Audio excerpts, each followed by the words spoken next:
Hello, Mr Tumble. Oh, hello. You look very nice, Mr Tumble. Oh, thank you. I know. I'm granting a wish for Tumble Ted. I'm his fairy godmother. Ooh, what is Tumble Ted wishing for, Mr Tumble? He's wishing to go to the ball. Woohoo! The ball, Mr Tumble. How exciting. I know. Wait.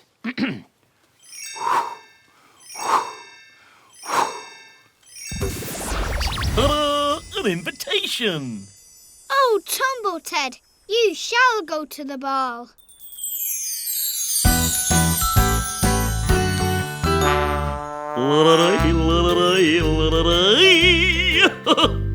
Is Tumble Ted ready to make his second wish, Mr Tumble? Oh, sorry, Fairy Godmother Tumble. Yes. Yep. Look, Fairy Godmother Tumble.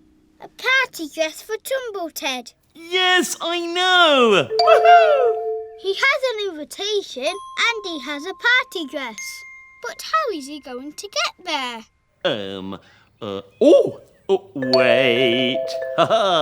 With one of these, a pumpkin. A pumpkin, Fairy Godmother Tumble? Yes, a pumpkin. Is it time for Tumble Ted's third and final wish? Oh, yes, it's very exciting.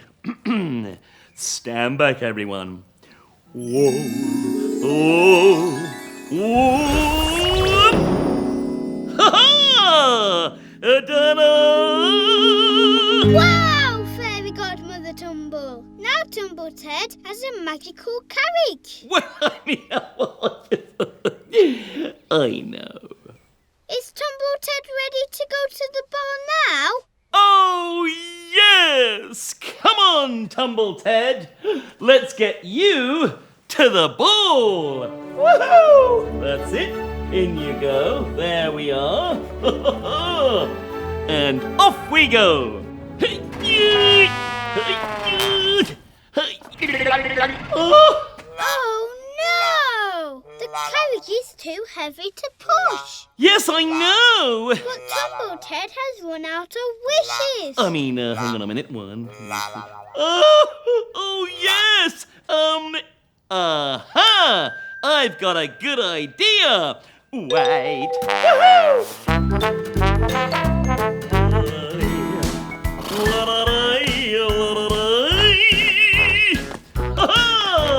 Come on, that's it, Spotty. Hello, Spotty. Are you being a unicorn today, Spotty? Woohoo!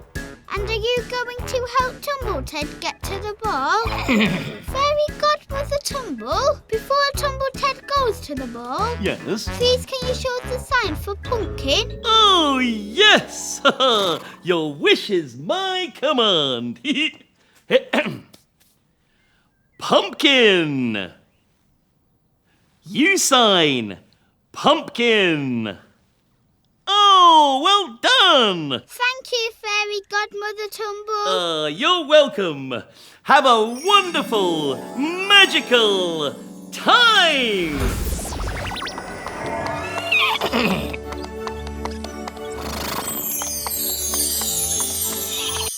Mr. Tumble's Tumble Tales. The Three Little Pigs. Once upon a time, there were 3 little pigs, and they all lived in different houses. One was made of straw. One was made of wood. And one was made of bricks. These 3 little pigs were chefs who dreamed of being the best cooks in town. Kevin made pies. Hen made sandwiches. And their big sister Dixie made cakes. Yum, yum!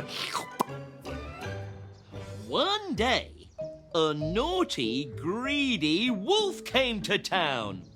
And he was keen to try the food for himself. So he searched high and low until his nose showed him the way to Kevin's house. Kevin's pies smelt delicious, and the wolf was very hungry. He knocked at the door, but the little pig was singing in the kitchen. La-da-dee, la-da-dee, la-da-dee. He knocked again, this time a lot louder. And this time the pig heard him. Oh, hello, who is it? It's the big hungry wolf, Oh no, said Kevin. The wolf opened the letterbox. Little pig, let me in. Oh, not by the hair of my chinny chin chin, said Kevin. The hungry wolf licked his lips and said, then I'll huff and I'll puff and I'll blow your house in. And with that, he took a deep breath and blew the house of straw away. Kevin ran all the way to his sister Hen's house, which was made of wood, leaving the wolf sniffing the air, trying to find Little Pig's pie. And when he did, he wolfed it down. In the house made of wood, the two little pigs made delicious sandwiches. Yum, yum! But the greedy wolf was still hungry after his pie. He could now smell the sandwiches. He knocked at the door. Oh no, the naughty wolf, said Hen. Little pigs, let me in, said the wolf. Kevin and Hen stopped making their sandwiches and replied, not by the hair of our chinny chin chins. Then I'll huff and I'll puff and I'll blow your house in. The hungry wolf took a deep breath and with a big puff blew the wooden house down. The two little pigs ran all the way to their big sister Dixie's house, whilst the wolf sniffed around for those tasty sandwiches. And when he found them, yum yum! Oh, he is a naughty and greedy wolf. In the house made of bricks, the three little pigs were putting the icing on a lovely big cake. Yum yum! But that greedy wolf could smell more cakes baking and was on his way to Dixie's house. There was a knock at the door. Sounds like the naughty wolf is here, said Dixie. Little pigs, let me in. The little pigs all looked at each other and laughed. not by the hair of our chinny chin chins. They giggled. Then I'll huff and I'll puff and I'll blow your house in. Go Go on then, said Dixie, who smiled while stirring her icing mix. The wolf took a huge breath, and with all his might, he blew at the house. He huffed, and he puffed, he puffed, and he huffed.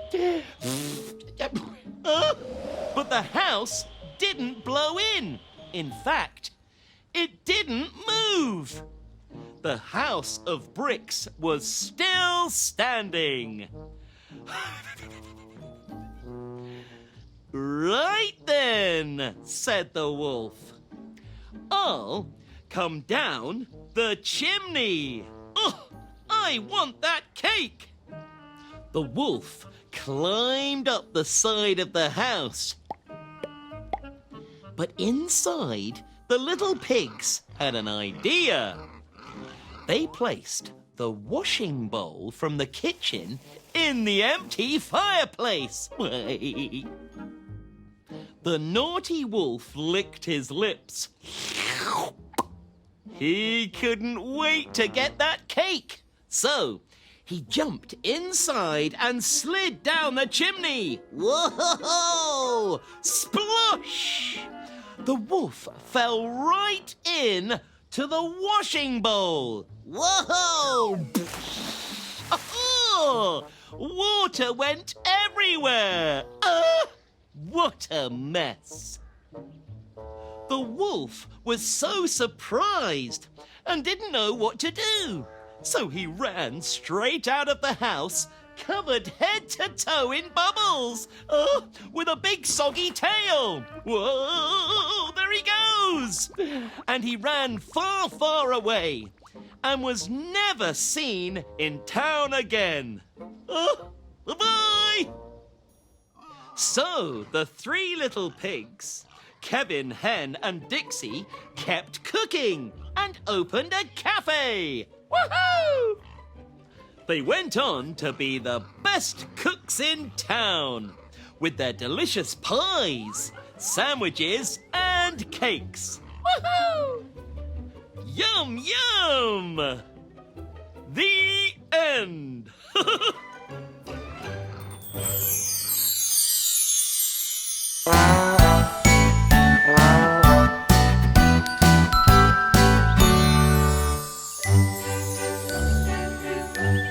Lord Tumble's got a story for us today.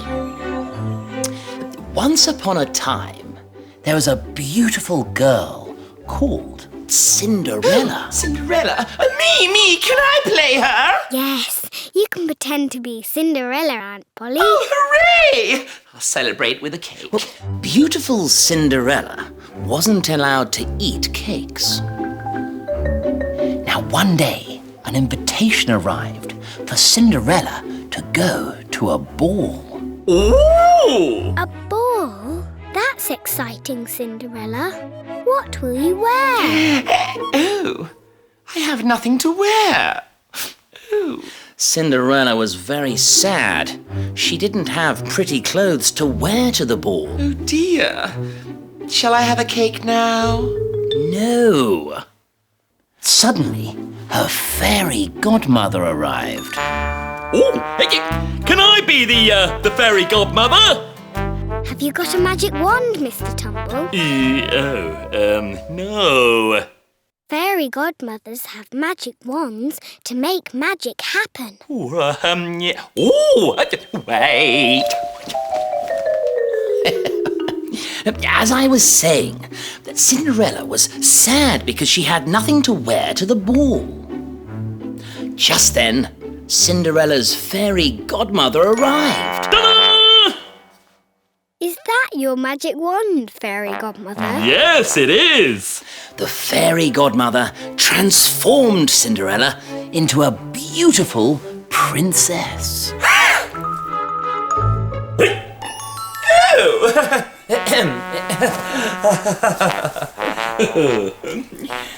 Oh, wait.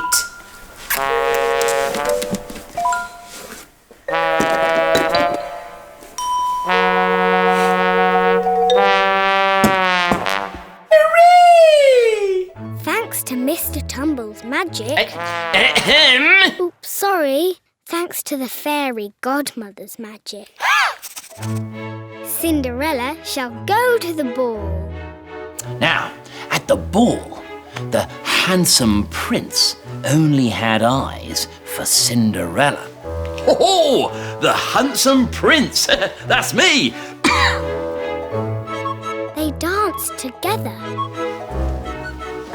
But at the stroke of midnight... Oh, it's me! Oh,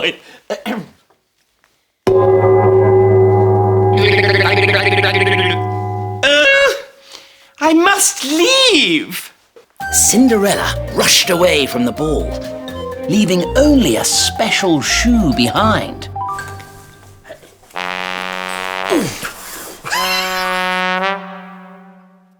The next day, the handsome prince came looking for the person who fitted the special shoe.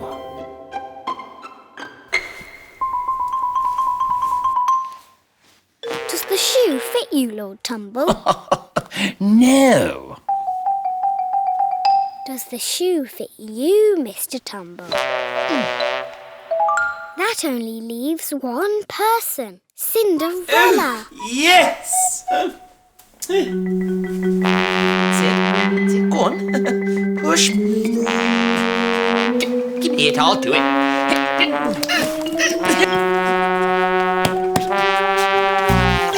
It fits! Hooray! So, she married the baker. And they all lived happily ever after. Now can I have a cake? No! Mr Tumble's Tumble Tales. Jack and the Beanstalk. Once upon a time, there was a young boy named Jack who lived on a farm with his mother and their cow Daisy. Moo! One day, Jack's mother sadly decided to sell Daisy so she could buy food and asked Jack to take Daisy to the market. Jack was feeling very sad. He would miss Daisy very much. Jack walked towards the market with Daisy when he met an old kindly-looking lady. "Hello, young man," she said. "Are you going to the market?" "I am," said Jack. "We need to find Daisy a new home." "Well, I can offer Daisy a lovely home," said the kindly lady, "with large green fields to live in, and other cows to be friends with, and plenty of grass to eat." "Wow, that sounds wonderful," said Jack. "But all I have to give in payment are these 3 magic beans. Red, green, blue. 3 colourful magic beans." "Well, we need some money for food," said Jack. "Oh, these beans will bring you much riches," said the kindly lady. Jack's eyes lit up, and he took the beans and waved goodbye to Daisy. Back at home, Jack's mother was very cross about the beans and threw them out of the kitchen window. She was hoping to cook a delicious meal for them that night, but instead they ate some old cold porridge. When Jack woke up in the morning, he opened the curtains, but all he saw was green. He ran outside, and below the kitchen window, he saw a huge beanstalk had grown overnight. No wonder all he could see was green. The beanstalk reached the clouds. It was very high. Jack's mother came outside. and couldn't believe what she saw. Oh no! We'll have to dig this up. I can't have a beanstalk in my garden, she said. But the kind lady said it would bring us riches, said Jack. Oh, don't be silly, said Jack's mother. You need to chop it down. Oh, what a morning I'm having. Jack looked up at the beanstalk. He knew he had to cut it down, but he was also curious to see what was up there in the clouds. So Jack began to climb the beanstalk. Up and up and up. Whoa! He looked down and he saw his house. It was very small. Up and up he went, through the clouds. When he poked his head above the fluffy white floor, he was surprised by what he saw. Jack saw a huge castle. He had never seen anything like it. He started walking towards it and opened the gates. Jack went through a door into a large dining hall. The table and chairs were really big. Jack had to climb on the chair to peek at what was on the table. Jack saw a large goose. It looked very sad. It ruffled its feathers and wiggled its tail, and suddenly, pop! It laid an egg, but not just any egg. It was a large golden egg. The riches that the old lady had spoken about. Wow! Suddenly, there was a large thud from above.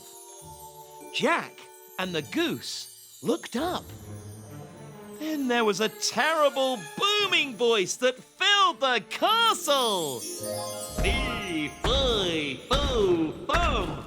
Oh no, said Jack. It's a giant. I'd better get out of here before he sees me. The goose honked, scared too by the giant. So Jack picked up the goose and the egg and ran out of the dining room. He ran out of the castle gate and back towards the beanstalk. Behind him, he heard the giant calling, "Where's my goose?"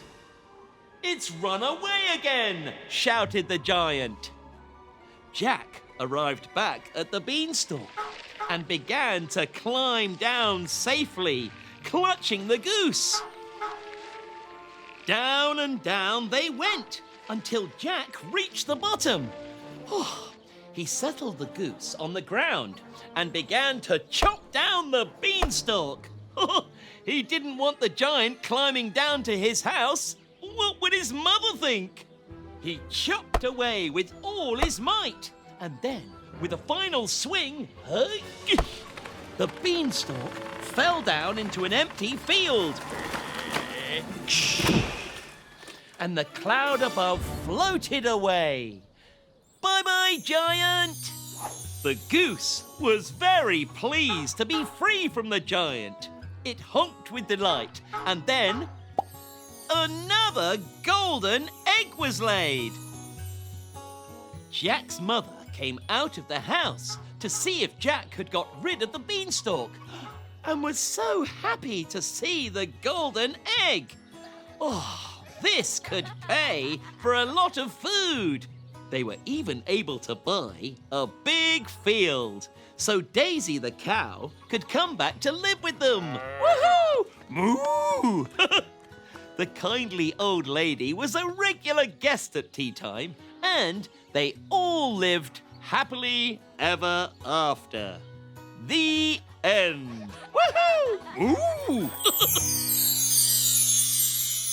Hello, it's me, Mr. Tumble. Did you enjoy that? Woohoo! If you want to see more of me and my friends, then go to BBC iPlayer and look out for CBeebies Something Special.